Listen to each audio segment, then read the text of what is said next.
All right, everyone, thank you for joining. This is How to Build a World-Class Brand with Feather, Everbody, Better Mortgage, and Bumble. So this event is being recorded. I'll send an email with a link once it's ready. And if you have any question, just feel free to drop it in the chat and we'll try to get to it. And now with a couple intros, Anish.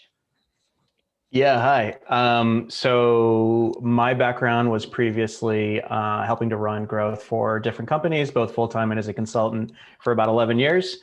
And then about 4 to 5 years ago, began running an executive recruiting firm focused on hiring growth, marketing, product, and analytics leaders. Now we're a team of, I believe, 14 people.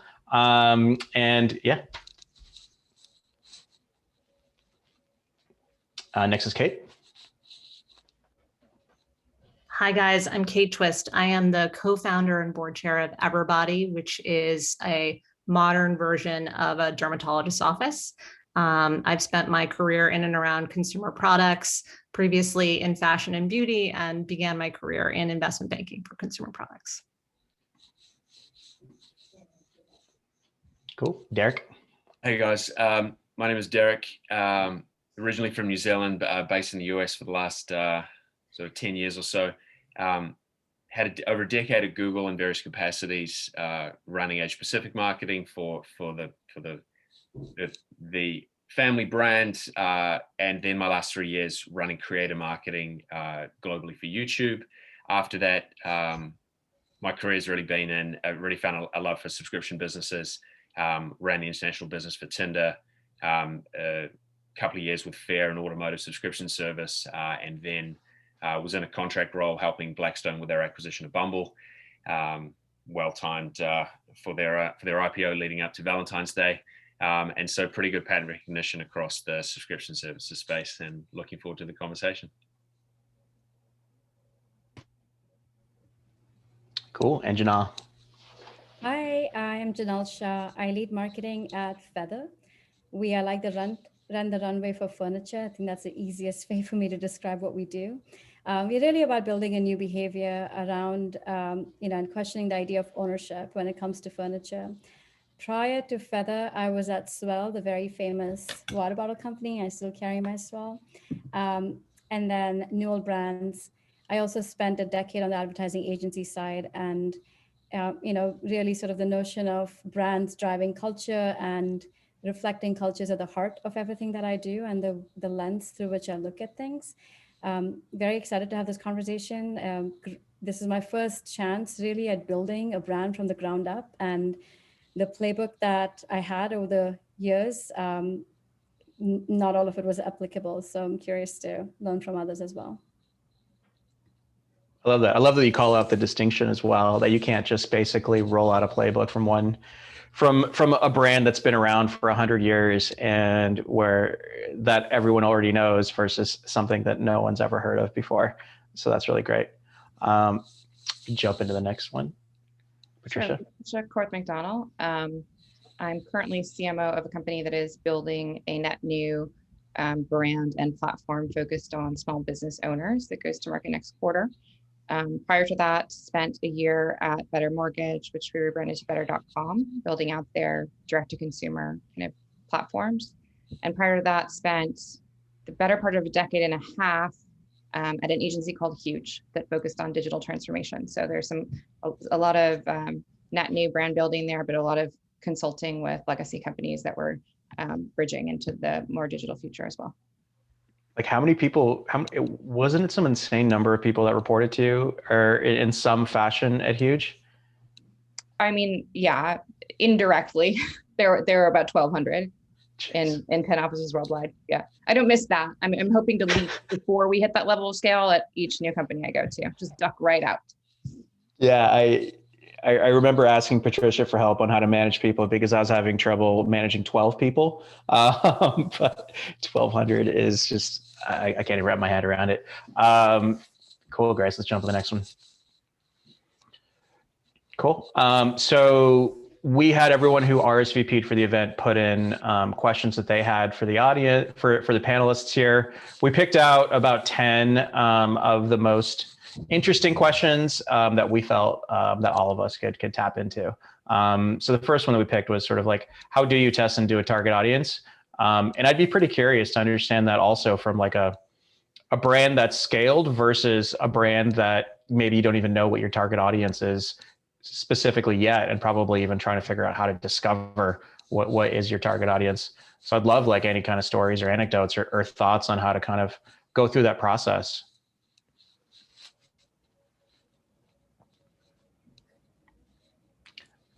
If anyone has any thoughts, I probably won't be just like pointing at people and choosing them. I can kick this off and enough to get others started. You know, you're so right. Like when we launched our business is 5 years old, and we're still learning new things about what appeals about our business to customers and what doesn't, and what we think would work, what is working instead. The one really interesting thing that started to happen with our business is we realized that it wasn't designed for a very specific use case, but that's a use case we started seeing our customers, a huge amount of our customers beginning to come to us and use us for. You know, they were sort of, we were working as a hacky solution for them, but we quickly realized that, wait a minute, we didn't design our business to satisfy this, but are we onto something here? You know, that was a hypothesis based on some data that we were seeing. So we actually took that and we decided to run a controlled test.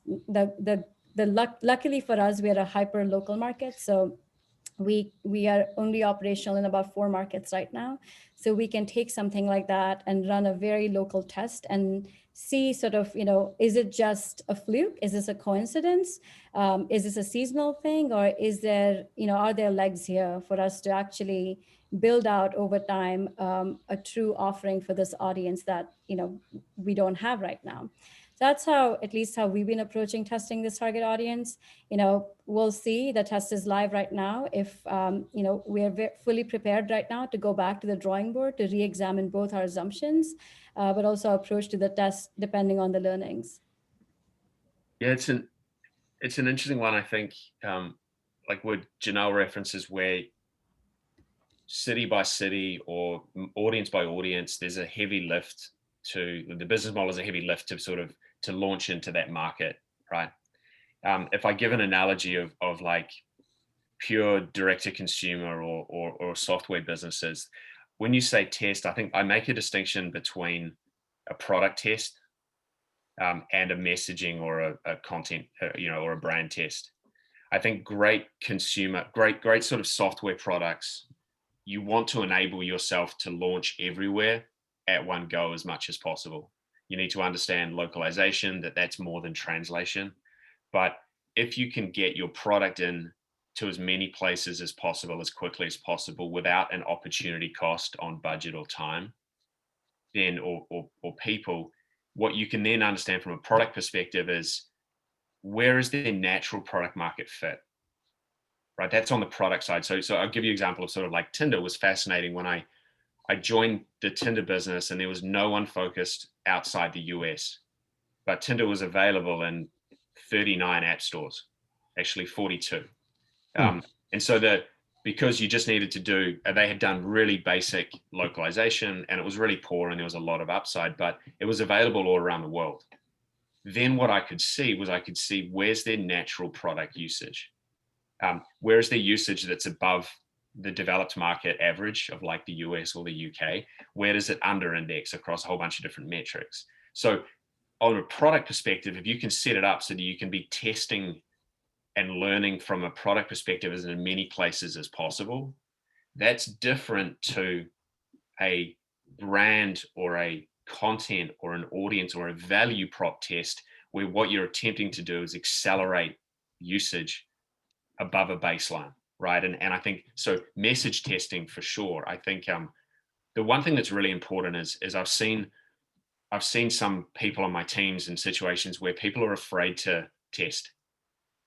They want, you know, they want data to prove every direction and every decision, and you're never going to have perfect information. Everything is a calculated risk. And so I think the only other piece I'd say is like, it's really important for people to have a strong hypothesis. That's not because that shows you've thought about what you're trying to test, you're anticipating some couple of outcomes, and you have an opinion going in, as opposed to like, let's just put some messaging out and see what sticks, right? That's not a helpful test, I think. But I think it's good just to understand the distinction between a product test, assuming there's little to no opportunity cost, compared to a message test or a brand test. That's super interesting. Like, and with, I think your approach is a little bit more hyper in terms of like testing as many locations as possible, as rapidly as possible. Sounds like kind of like your classic kind of multivariate. And what's the kind of thought process in doing that versus kind of going one location at a time? Is it just to gather as much data as possible and be able to make a little bit faster of a decision? And then does that come with any drawbacks, like just generally messiness or doing too much at one time or anything like that?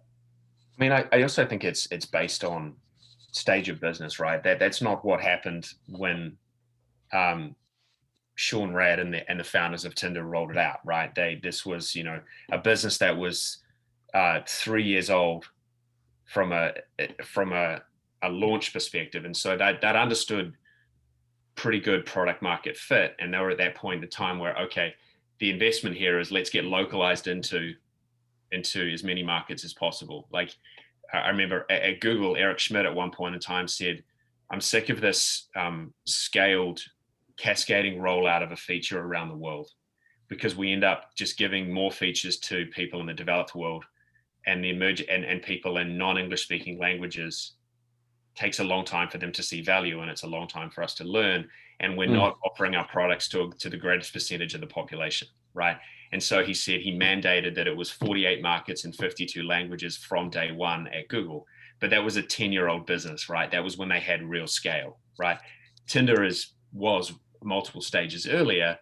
But again, I'm not saying that that's what you do to roll out from day one.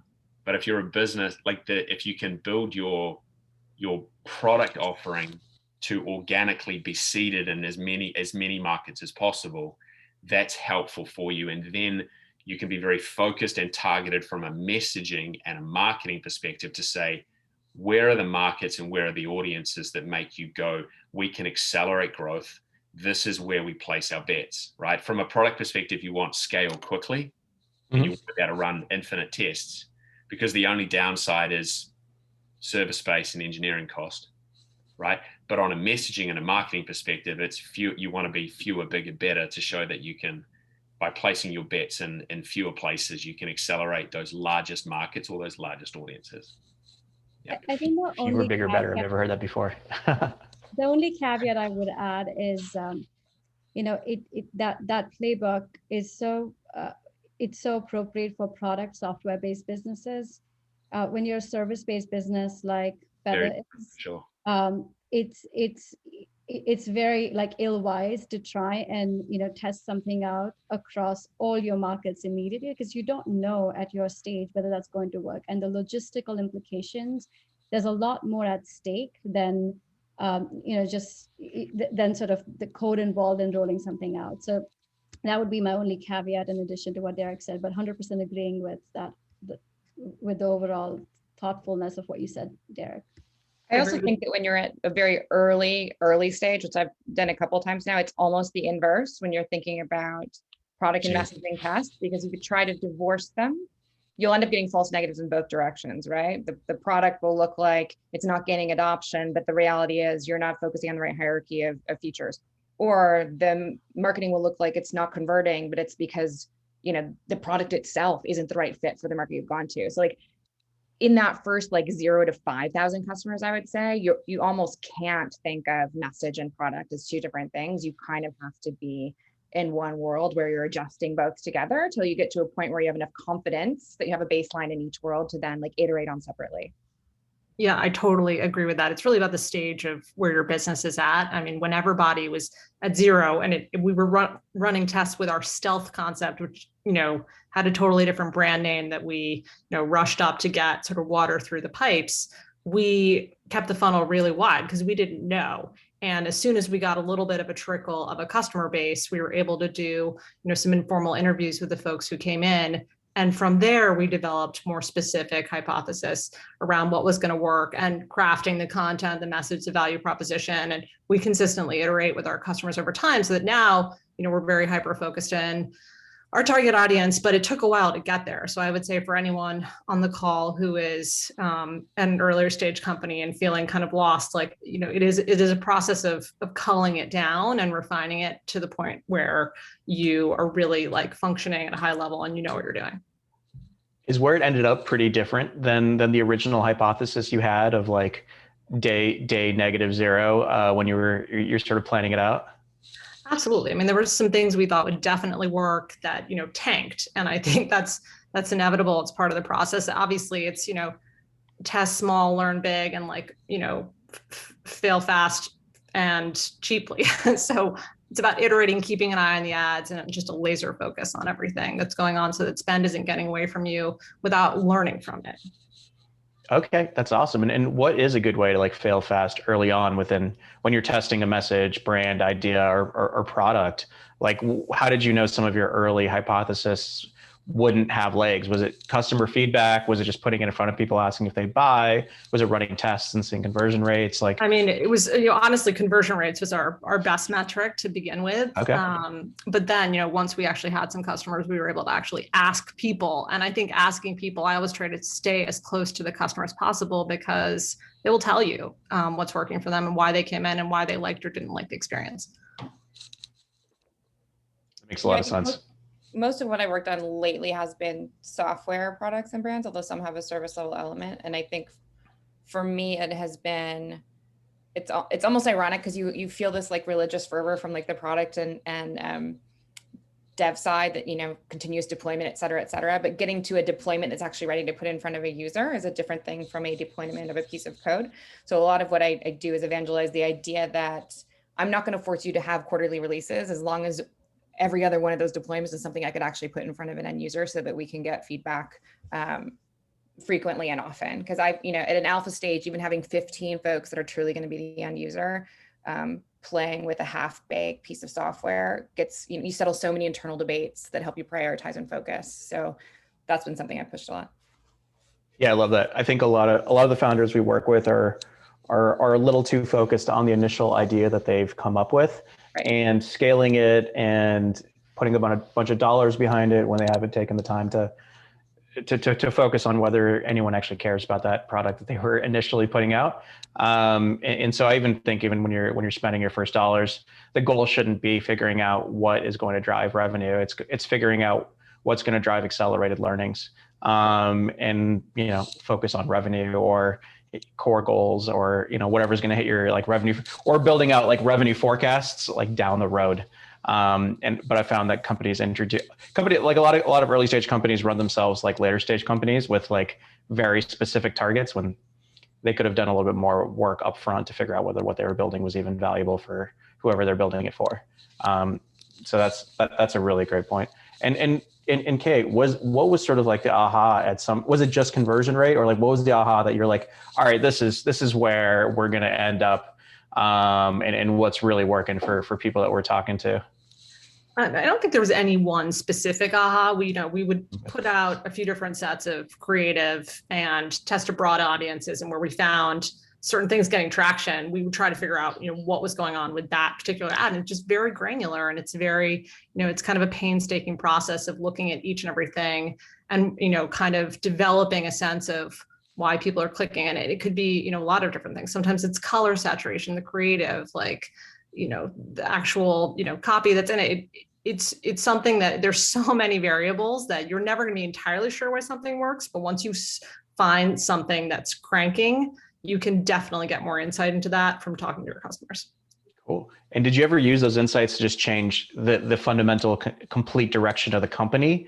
Or was it more so you kind of had an idea of the product you wanted to sell, and this was more so changing kind of the messaging and how you packaged it and how you spoke and communicated with your customers? I will say there were aspects of our service model that changed over time when we saw that, we were getting more interest in certain types of ads that we put out. And, a lot of that was around convenience or, time in and out of the store, things like that. It just sort of changed the way we moved people through our locations. but, we're a very young company. And that was something, we were not surprised that that was a process we went through, because as you said, you can't just like put something out there and expect it to be perfect. The product is evolving at the same time. Makes a lot of sense. Thanks for that. Grace, you want to jump to the next one? Thanks. How important is content kind of as an extension or expression of your brand voice, brand behavior? And how have you kind of used content to be able to kind of spread your brand and your voice and kind of be uniquely the brand that you've built out? I can jump in here quickly. I think one of the interesting things when you're a marketing leader, you always get asked, are you a brand marketer or are you a performance marketer? And my response is I was always like, I don't really know. I've never had the luxury of being able to choose, right? I think the backbone of great content and great brand building is actually product marketing. And I think it's a skill set that is kind of lost a little bit as we sort of tend to go down to the first core objective you have in a marketing function often is like this performance marketing team. And I think,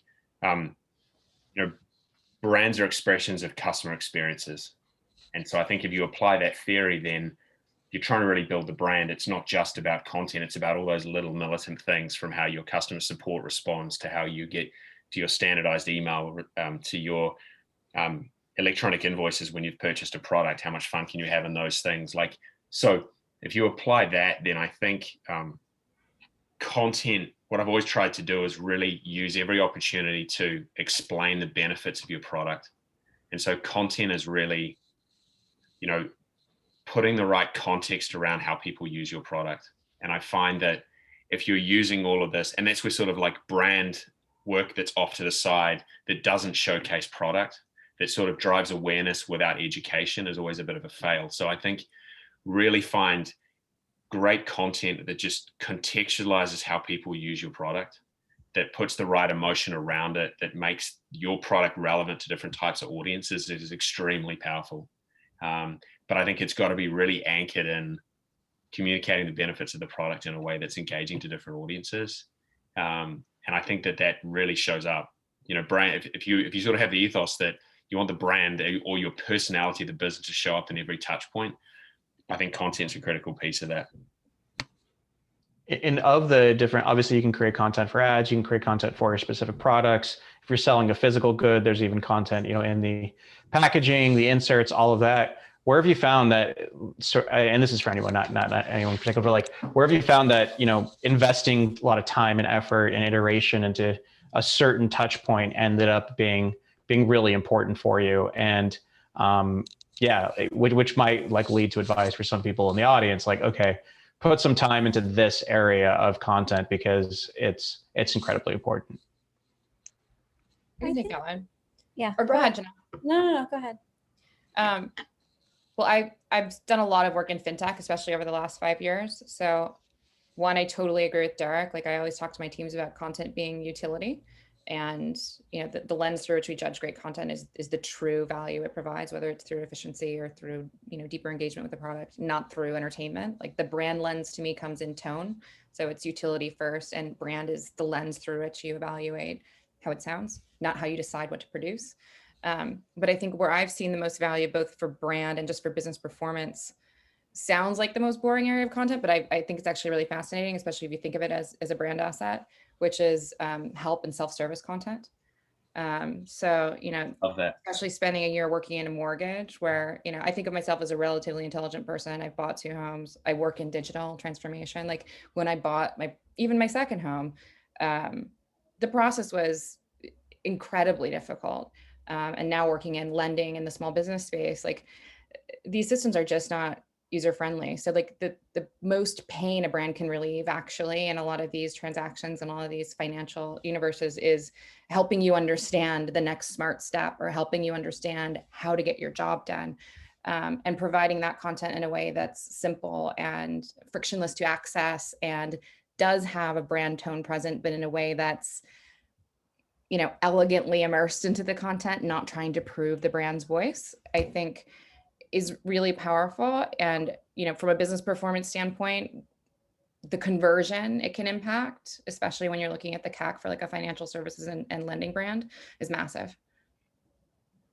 I think the only piece I would add to this is, I agree. I think vehemently agreeing with what you're saying. I do believe everything is content and everything communicates. So whether your interactions are online or offline, you're still communicating your brand ethos, your your product value proposition, whatever the intent of that piece of content is. But I think what I've also found is consistency is extremely important, and clarity. What I mean by consistency is, yes, you're not going to use the same witty tone of voice in your, FAQs and your, certain types of content, but you do want to make sure there's some consistency and a golden thread that's tying it together, where it's not completely flavorless or completely off tone. To me, this idea of golden thread has become, through my career, even more important now, where I made a pretty significant investment early last year in redeveloping our brand, because you do need incredible brand assets if you're going to be communicating 24/7, which we all do now. And there is a value, that you can put upon on the salience that consistency of your brand assets can drive. Over time, I know that certain aspects of my brand, when someone see them, whether they're in the form of an FAQ or testimonial, an ad, it's easily recognizable as, oh, this might be a Feather piece of content. So I think that content as an extension and expression of the brand voice and behavior is extremely important, but consistency and clarity of it is even more important. That's great. I was always curious. I always hear how important it is to have a brand voice and a brand be consistent and fleshed out and like have your brand guide. But there's always been a disconnect between like what happens if you don't, like what is the big issue? Like where are things going to fall apart? So I'd love to learn more. Like, okay, if you don't invest in having a consistent voice across all of your touch points, what kind of happens? Is the customer get confused or, yeah. I think it's, you rarely see the impact immediately. I think brand voice and, these elements are a long-term investment in brand. I liken it to farming and hunting, right? Like investing in your brand, you're sowing the seeds so you can reap from them in the long term. The biggest thing I think investing in these pieces avoids is making your brand a commodity. With so many fintech apps out there, with so many dating apps out there, why is it that someone chooses Bumble versus Tinder? Why would someone choose my brand Feather versus one of the other, furniture rental brands out there, when, your service offering is pretty similar, right? Like, yeah, sure, you may have, a swipe and, some interaction may be different, or, maybe pricing can be moderately different, but ultimately it's about, why will someone pick my brand over someone else's? I think that's where you start seeing the investment you put in your tone of voice, your assets, how you show up in the world. That's where I believe it starts paying off. I think That's an amazing answer. I think I agree. I think the additional point, I think one of the biggest downsides when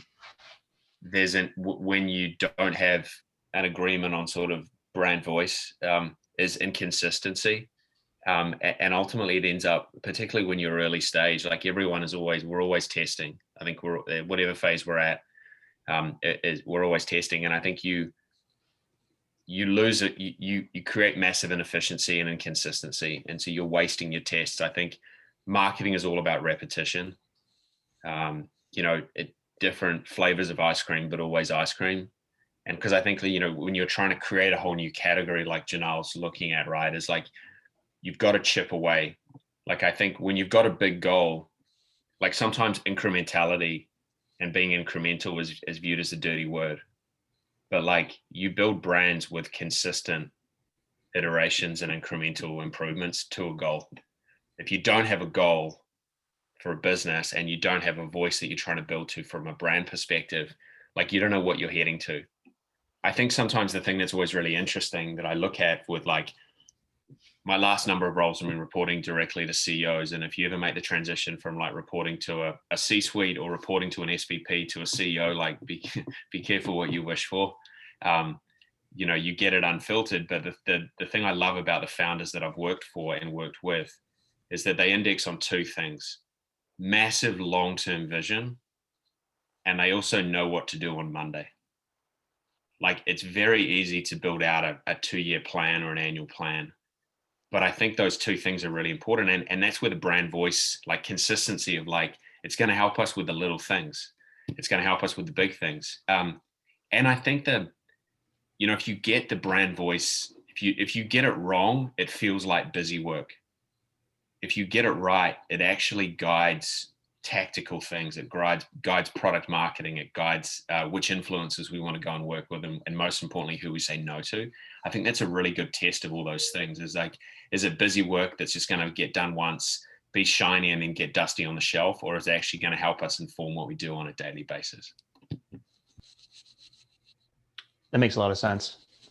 Okay, I'm learning about consistency now. Cool, let's jump to the next one, Grace. I think this is a very difficult question that I think a lot of people who lead brand kind of have to face really regularly, especially in an organization where performance is crucial with every dollar out. It's a lot easier now to measure dollars coming in. So one, how do you even think about kind of explaining internally how to measure the ROI? Brand building, and also any stories of I think anyone who's probably led brand and organization has probably had difficulty explaining it. So, if there are any like kind of non-specific anecdotes of how those conversations have went to sort of teach other people of how to, what can go right and wrong in trying to explain that.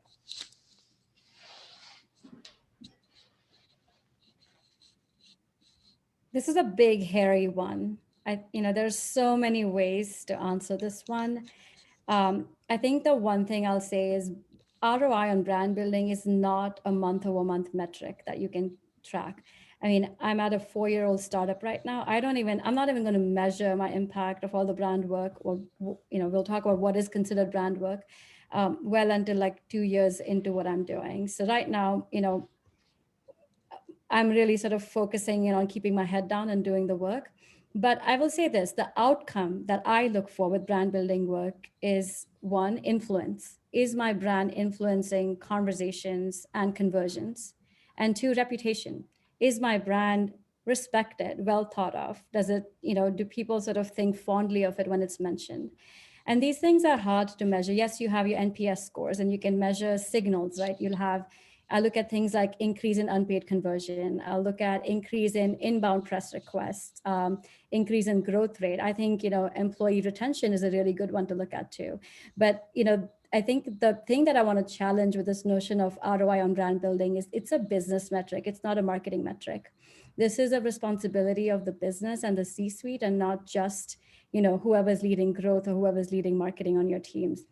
And the reason for that is your brand is so much more than my communications, right? It's my digital product. In my case, it's my service aspect. So I have incredible delivery employees who actually enter people's homes and assemble the furniture. And what does that experience look like with them? It is my internal, the company culture, and what are the touch points that my head of people is reinforcing and choosing to reinforce. Because if there is a disconnect between who I am as a brand and what I show up in the world as, and what I show up internally as to my employees, that catches up with you pretty quickly, especially right now, and especially after 2020 and the year we've had. So I will say that, if there's one thing I try when someone asks me this question, I make sure they take away is make brand building a business metric, not just like a marketing metric. And it's important, the onus unfortunately lies with marketers for us to help educate the organizations, have these conversations with the C-suite, and ensure that we are bringing them along on the journey and helping them understand the value of the long-term investment of this. That was great. Yeah, you may not see the signals immediately. It's not like pushing an ad and seeing $1 come out and seeing $1.50 come in, right? So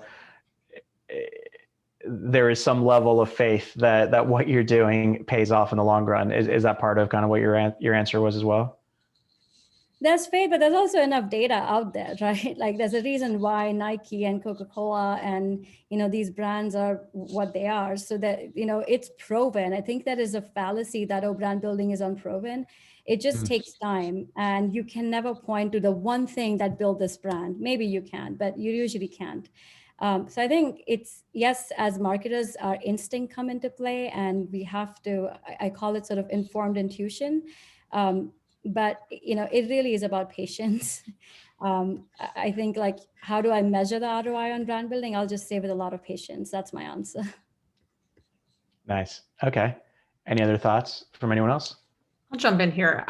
This is always a sensitive one for any VC-backed business, because generally speaking, there's a lot of focus on business growth and very hardcore metrics. So a conversation about, investing in creative is not necessarily where a lot of investors want to spend their time. And so I think, a lot of founders, chief marketing officers are really, doubly focused now, especially in 2021, on showing metrics that can, accrete to brand building efforts. And I think a lot of what I'm hearing from the VC community now is, and especially in consumer products companies, is a focus on organic growth. And, to me, that is really a measure of, how well your brand is doing, how well your customers are evangelizing your brand, interacting with you online. Engagement is so important. And I think it's important to show, your company's performance in those areas versus others, to point to the fact that these expensive shoots or whatever influencer investments you're pouring money into are actually working. There really isn't a grace period anymore for something that's unmeasurable. There's not a tolerance for it. Yeah, I'd agree with that. I think a good example is what boards push for, and is really to sort of understand how quickly you can form the connection between a brand metric and a business metric. And to Kate's point, what I think exists and is really where I've spent a lot of my time is how can you drive above, but how can you show that you can quantitatively impact above baseline organic growth, which is exactly what and that to me is powerful. That in an oversimplified way, one of the narratives, I think, if like Uber Eats is a good example of this, right? Their single most important brand metric is what sort of CPG companies call CP1, consumer preference one in a category. And they were really militantly focused on getting to that point. And I think if you get to that point, the metric that we sort of translated a version of this at Bumble is like, what does unaided awareness get you? What does an increase in unaided awareness get you, with all other things being equal? And we ran some pretty good structured tests in the UK. Like, it's a developed market enough, but when you actually begin to put concerted, consistent brand work into the market, and you can track shifts in unaided awareness, then you start to sort of we could see quantitative impact on sort of increased organic growth. And to draw the analogy of Tinder and Bumble, the thing that drives Tinder's, all other things being equal, they've got a great product, great growth loops. Their unaided awareness is over 90%. So, like, name a dating app, people say Tinder, right? And Bumble's, if you read Bumble's S1 letter, it's the most brand focused S1 letter I think I've seen in recent times, because they know how important their brand investment is and how correlated it will be to growth. But I think that unaided awareness and tying that to above how long it takes for the water to flow through the pipes, to Kate's point on impacting organic growth, is really where you can get, private equity and VC orientated boards to be like, okay, I understand the payback here. And what that does is it also doesn't put what I think has become an unhealthy reliance. If businesses don't understand the importance of brand, they then go to this unhealthy reliance on performance marketing, which creates which reduces the accountability that you want to put on the whole company to drive a great product with all those great referral loops and everything, that when combined with a great brand drives up that organic growth. Makes a lot of sense. And Kate, to what you were mentioning of that kind of window shrinking between, or maybe not even existing these days in terms of like putting efforts into brand and then seeing some kind of very specific payback. It is kind of organic search or an organic kind of traffic to your site, kind of the main metric that you might use to show that those efforts are or maybe are not paying off.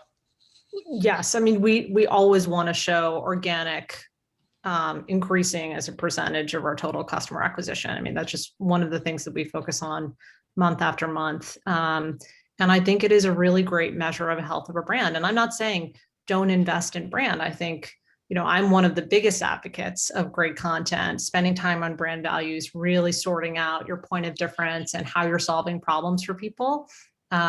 So I'm far from like, everything has to be, quantitative. I just think there are ways you can measure brand building efforts. And I think, the discipline of marketing is evolving to come up with those metrics. And that's kind of each of our jobs in marketing, is to find a way to show that it's working. Awesome. Thanks for that. We jump to the next one, Grace.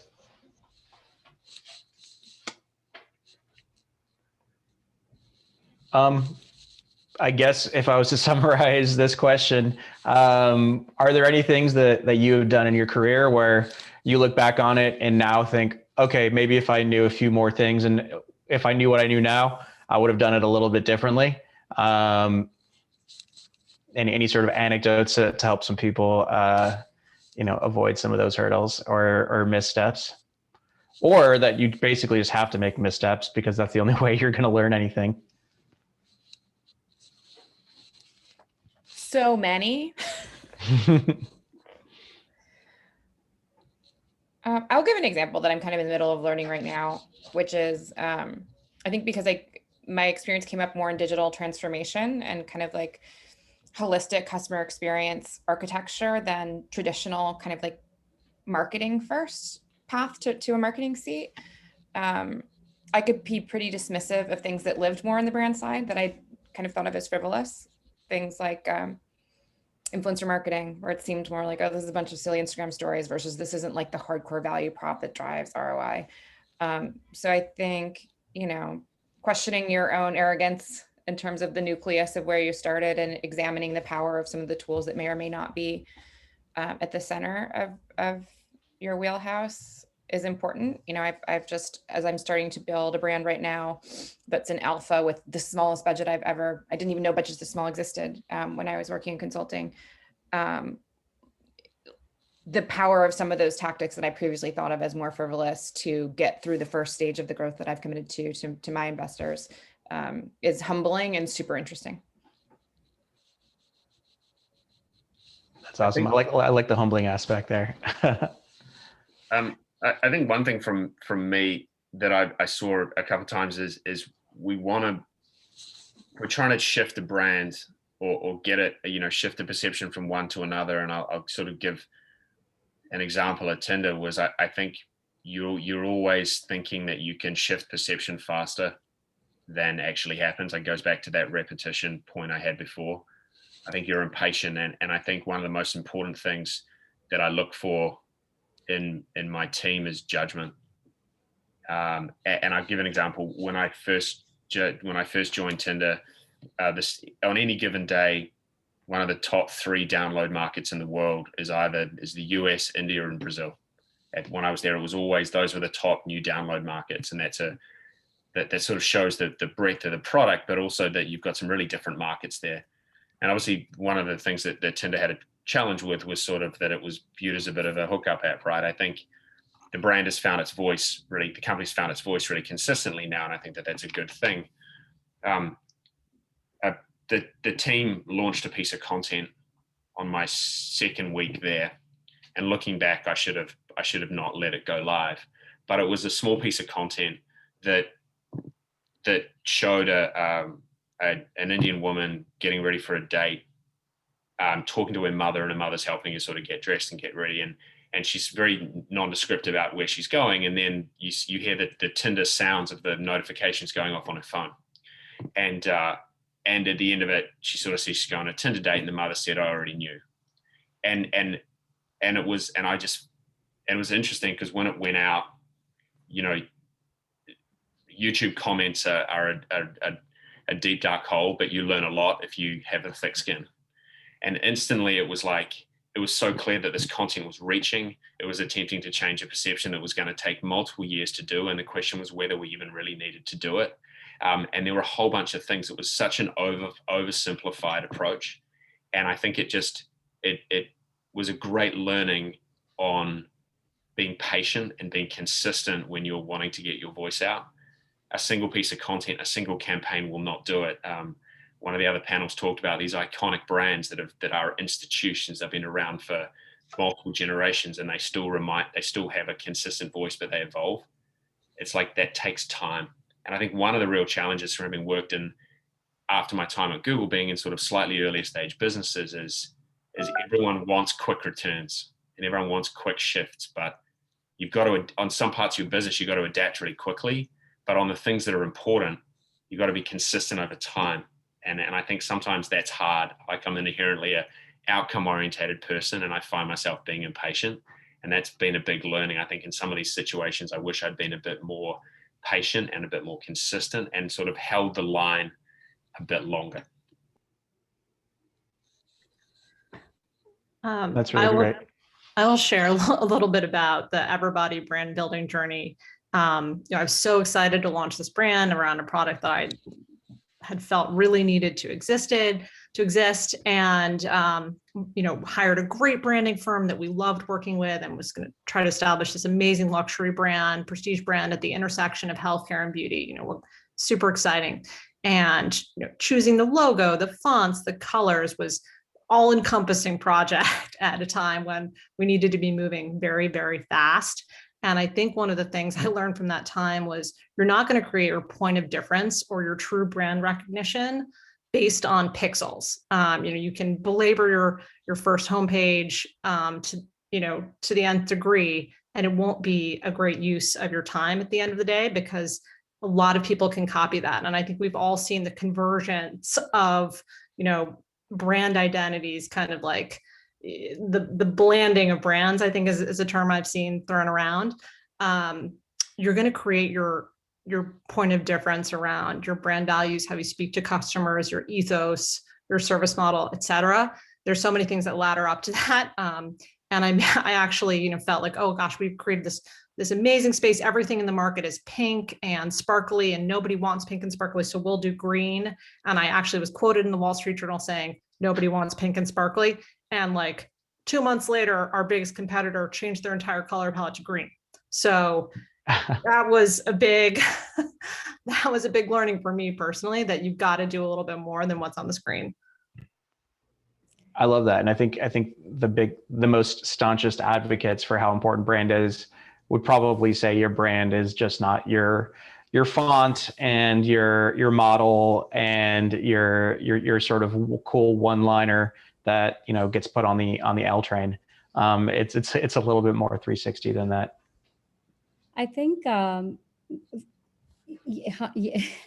yes, I do think though there is a lot of value, and Kate, I'm sure your green is going to show dividends over time.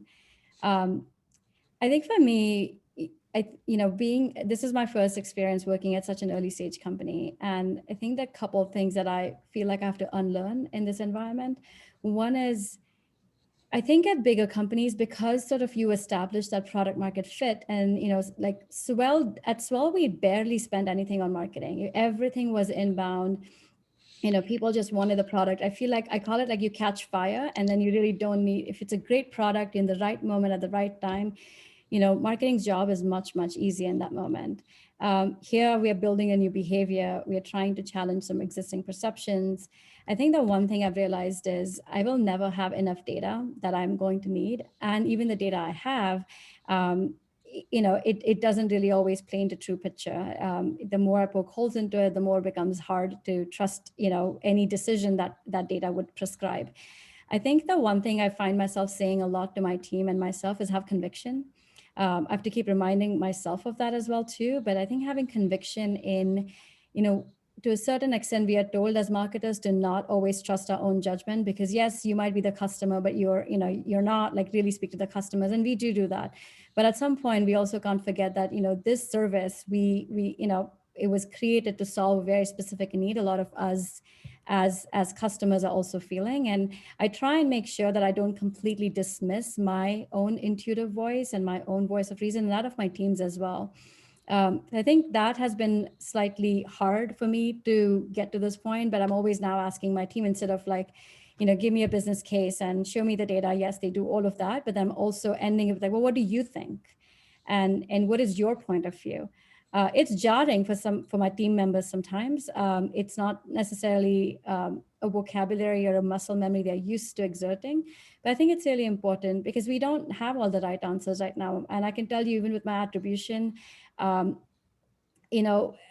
can see a direct correlation between my organic numbers and my paid numbers. So the months where I'm spending more money, my organic is higher. So what does that tell you, right? It's like I can't just rely on all the data that I have right now. So I think that to me, over the course of last year, has been a pretty big learning and unlearning experience. That's really great. All right, I think we have time for one more.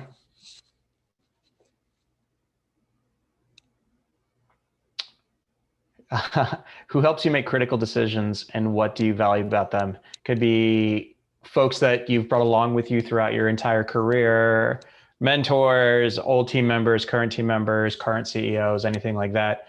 But would love to know kind of who's been by your side to help you out with some of these very difficult decisions.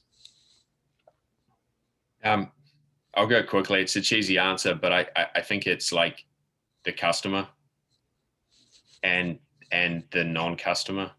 Like, I think insight here is really important, and I've always struggled. I think like if you're in a data-rich business, there's some of my early conversations and seeing how Google made decisions early on. Like, I think when you've got massive amounts of data, two things drove decisions. And the first board meeting I sat in with Eric, Larry, and Sergey on presenting something was related to I forget the product actually, but it was actually with Google Maps. And when you've got really massive amounts of data that Google had, the other end of the spectrum was like a really passionate email or a conversation with one user, right? And I think piecing those two things together is really important. I think that the type of research that I'd see high data rich companies really reject was like statistically significant sample-based quantitative research that went out to the market with a third-party research company, right? So what I've found is like qualitative insight from customers and just any opportunity to talk to people. Early stage businesses at Fair was really interesting. Was like, one of our offerings was to rideshare customers. So like I spent 2 full days just riding Uber everywhere, talking to drivers about, did they own their car? Did they not own their car? How do they think about accessing, were they driving using a lease, which was a bad thing? Like, just listening is really, really, really powerful. And it's not statistically significant. It's not going to show up on a spreadsheet, but customer insight for me is huge. And then the only other person internally, I find, if you're in a technology business, talking to engineers, fascinating. Really, really, really fascinating. They think they're also consumers, but they're very, very data driven, and they think in really abstract and really interesting ways, particularly so connecting marketing folks to engineers. I'd make my team do lunches. You really learn. You learn about the product, you learn about the guys that are building it, and you learn about really quantitatively driven consumers.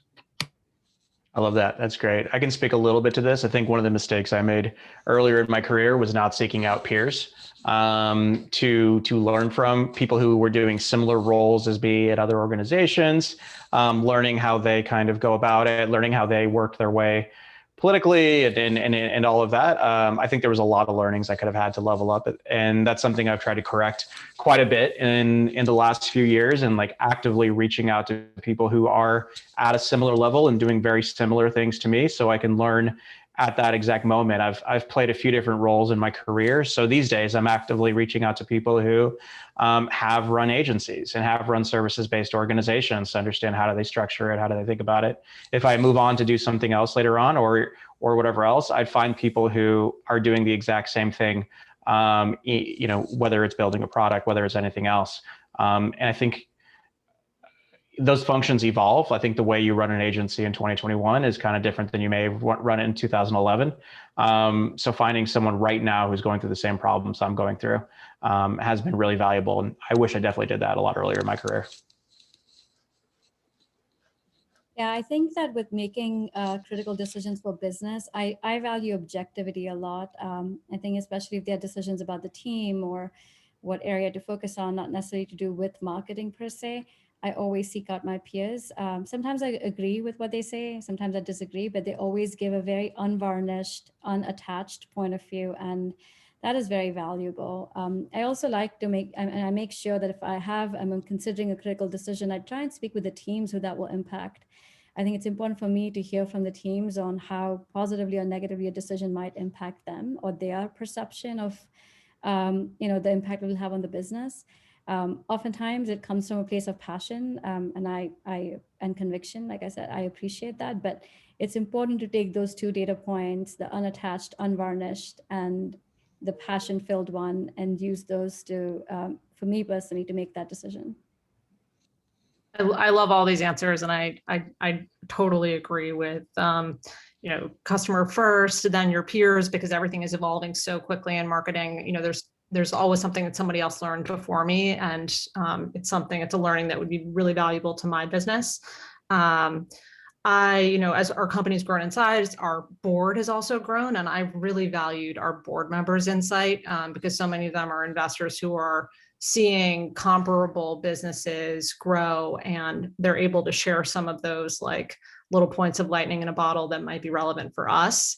And taking those, just seeing the market from 30,000 feet can sometimes be really powerful if you're so in the weeds in your own space. Sure, that makes a lot of sense. All right, thanks to Kate, Derek, Patricia, and Janal for sharing so much knowledge with us.